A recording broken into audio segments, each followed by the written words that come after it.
Chicken മന്തി. നമ്മൾ മലയാളീസ് ബിരിയാണി കഴിച്ചുകൊണ്ടിരിക്കുമ്പോൾ പെട്ടെന്നായിരുന്നു മന്തിയുടെ ഒരു വരവ്. എന്നെപ്പോലെ മടിയുള്ളവർക്ക് ഇതൊരു വലിയ സംഭവമായിരുന്നു.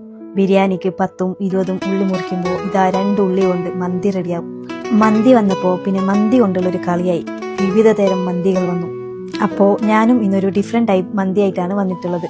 സീരിയസ്ലി ഗായ്സ്, ഇതൊരു അടിപൊളിയായിട്ടാണ്. ഈ മന്തിയുടെ ഒരു സ്പെഷ്യാലിറ്റി എന്തെന്ന് വെച്ചാൽ ഇതിൻ്റെ മസാല, അതായത് മന്തി മസാല നമ്മൾ വീട്ടിൽ തന്നെ ഉണ്ടാക്കും.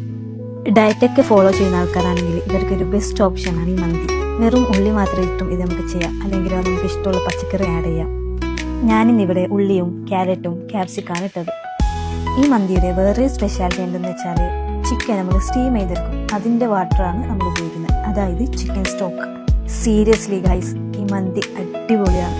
ഒരിക്കൽ ഉണ്ടാക്കി കഴിച്ചാൽ പിന്നെ വീണ്ടും ഉണ്ടാക്കാൻ തോന്നും, അത്രയ്ക്കും ടേസ്റ്റാണ്. അപ്പോൾ ഇതുപോലത്തെ ഈസി ആൻഡ് ടേസ്റ്റി റെസിപ്പിക്ക് follow for more. Thank you for watching.